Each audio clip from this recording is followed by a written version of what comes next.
Hello student, हम जो पाठ पढ़ रहे हैं उसका नाम है दो बैलों की कथा और इसके लेखक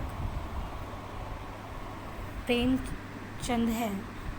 हम अब तक पढ़ चुके हैं कि झूरी वापस अपने साले गया को बैलों को दे देता है और बैल वहाँ पहुँचकर उन्हें खाना दिया जाता है, जिसमें उन्हें सूखा भूसा ही दिया जाता है, खल्ली नहीं दी जाती है। अब आगे पढ़ते हैं। नहीं, हमारी जाति का धर्म नहीं, मोती दिल में ऐंठ कर रह गया आ पहुंचा और दोनों को पकड़ कर ले चला गया। कुशल हुई कि उसमें इस वक्त मारपीट ना की, नहीं तो मोती भी पलट पड़ता।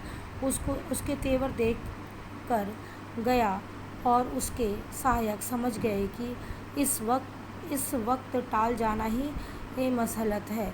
आज दोनों के सामने फिर वही सूखा भूसा लाया गया। दोनों चुपचाप खड़े रहे। घर के लोग भोजन करने लगे। उसी वक्त छोटी सी लड़की दो रोटी लिए निकली और दोनों के मुंह में देकर चली गई। उस एक रोटी से इनकी भूख तो क्या शांत होती, पर दोनों का हृदय को मानो भोजन मिल गया हो। यहाँ भी किसी सज्जन का वास है। लड़की भैरव की थी, उसकी माँ मर चुकी थी। सौतेली माँ उसे मारती रहती थी, इसीलिए इन बैलों से उस पे एक प्रकार की आत्मीयता हो गई थी। इस पैराग्राफ में ये बताया गया है कि दोनों बैलों को वापस ले आए और जिसमें से एक बैल हीरा झूरी के भेजे जाने और गया के मारपीट करने से काफ़ी नाराज़ था, लेकिन मोती उसे रोक लेता है और कहता है कि हमारा धर्म नहीं है, हमारी जाति का धर्म नहीं है किसी को परेशान करना।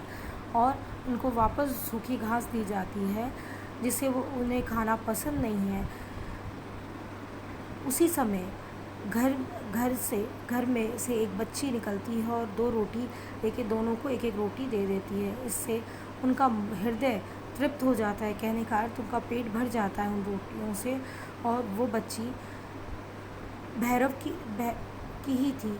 माँ मर चुकी थी और सौतेली माँ उस पर भी जुल्म करती थी, इसीलिए उसमें बैलों के लिए दया थी। दोनों दिन भर जोते जाते, डंडे खाते, अड़ते, शाम को थान पर बांध दिए जाते और रात को वही बालिका उन्हें दो रोटियां खिला जाती। प्रेम से इस प्रसाद की यह बरकत थी कि दो गाल सूखा भूसा खाकर भी दोनों दुर्बल ना हुए थे, मगर दोनों की आंखों में रोम रोम का हृदय भरा हुआ था। एक दिन मोती ने मूक भाषा में कहा, अब तो नहीं सहा जाता हीरा, क्या करना चाहते हो? एक आधा कर सींगों पर उठाकर फेंक दूं, लेकिन जानते हो वो प्यारी लड़की जो हमें रोटी खिलाती है, उसकी लड़की जो इस घर का मालिक है, यह बेचारी अनाथ ना हो जाएगी तो मालकिन को ना फेंक दूं? वही तो उस लड़की को मारती है। लड़की औरत जात पे सींग चलाना मना है, वह भूले जाते हो। तुम तो किसी तरह निकलना ही नहीं देते। बताओ, तोड़ाकर भाग चले? हाँ, यह मैं स्वीकार करता हूँ, लेकिन यह मोटी रस्सी टूटेगी कैसे? इसका एक उपाय है। पहले रस्सी को थोड़ा थोड़ा सा चबा ले, फिर एक झटके में